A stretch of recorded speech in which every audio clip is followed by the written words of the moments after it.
اعوذ باللہ من الشیطان الرجیم بسم اللہ الرحمن الرحیم۔ حدیث نبوی صلی اللہ علیہ وآلہ وسلم۔ پہلی حدیث، آپ صلی اللہ علیہ وآلہ وسلم نے فرمایا کہ اللہ تعالیٰ نے مجھے جس علم و ہدایت کے ساتھ بھیجا ہے اس کی مثال زبردست بارش کی سی ہے جو زمین پر خوب برسے۔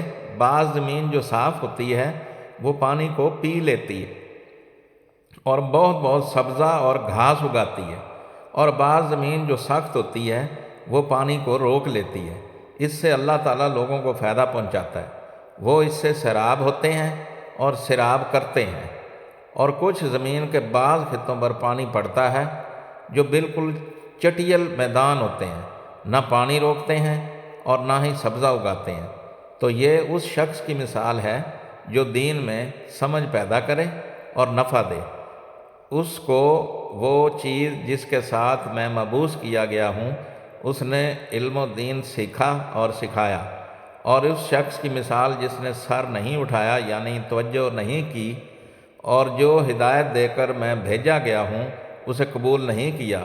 حضرت امام بخاری رحمۃ اللہ علیہ فرماتے ہیں کہ ابن اسحاق نے ابو اسامہ کی روایت سے قبلۃ الماء کا لفظ نقل کیا ہے۔ کہا اس خطہ زمین کو کہتے ہیں جس پر پانی چڑھ جائے مگر ٹھہرے نہیں، اور صف اس زمین کو کہتے ہیں جو بالکل ہموار ہو۔ یہ حدیث صحیح بخاری سے لی گئی ہے اور اس کا نمبر ہے 79۔ دوسری حدیث، رسول اللہ صلی اللہ علیہ وآلہ وسلم نے فرمایا علامات قیامت میں سے یہ ہے کہ دینی علم اٹھ جائے گا اور جاہل ہی جاہل ظاہر ہو جائے گا، اور اعلانیہ شراب پی جائے گی اور زنا پھیل جائے گا۔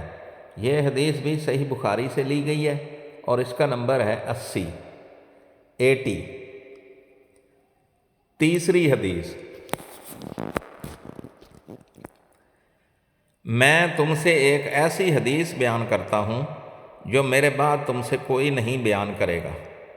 میں نے رسول اللہ صلی اللہ علیہ وآلہ وسلم کو یہ فرماتے ہوئے سنا کہ علامات قیامت میں سے یہ ہے کہ علم دین کم ہو جائے گا، جہل ظاہر ہو جائے گا، زنا بکثرت ہوگا، عورتیں بڑھ جائیں گی اور مرد کم ہو جائیں گے، حتیٰ کہ 50 عورتوں کا نگران صرف ایک مرد رہ جائے گا۔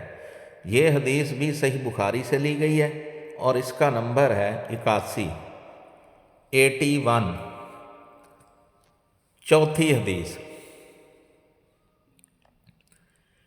میں نے رسول اللہ صلی اللہ علیہ وآلہ وسلم کو یہ فرماتے ہوئے سنا ہے کہ میں سو رہا تھا، اسی حالت میں مجھے دودھ کا ایک پیالہ دیا گیا، میں نے خوب اچھی طرح پی لیا، حتیٰ کہ میں نے دیکھا کہ تازگی میرے ناخنوں سے نکل رہی ہے۔ پھر میں نے اپنا بچا ہوا دودھ عمر بن خطاب کو دے دیا۔ صحابہ رضی اللہ عنہم نے پوچھا آپ نے اس کی کیا تعبیر لی؟ آپ صلی اللہ علیہ وآلہ وسلم نے فرمایا علم۔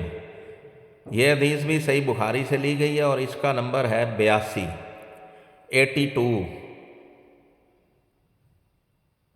پانچویں حدیث، حجۃ الوداع میں رسول اللہ صلی اللہ علیہ وآلہ وسلم لوگوں کے مسائل دریافت کرنے کی وجہ سے منی میں ٹھہر گئے، تو ایک شخص آیا اور اس نے کہا کہ میں نے بے خبری میں ذبح کرنے سے پہلے سر منڈا لیا۔ آپ صلی اللہ علیہ وآلہ وسلم نے فرمایا اب ذبح کر لے اور کچھ حرج نہیں۔ پھر وہ دوسرا آدمی آیا، اس نے کہا کہ میں نے بے خبری میں رمی کرنے سے پہلے قربانی کر لی۔ آپ صلی اللہ علیہ وآلہ وسلم نے فرمایا اب رمی کر لے اور پہلے کر دینے سے کچھ حرج نہیں۔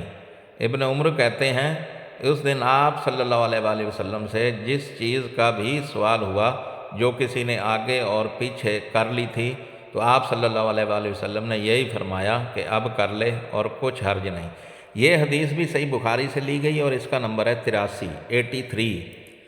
میری تمام دیکھنے اور سننے والوں سے گزارش ہے کہ میرے والدین، میرے بہن بھائی، میرے رشتہ دار اور میرے دوست جو اس دنیا سے جا چکے ہیں ان کے لیے مغفرت کی دعا کر دیں۔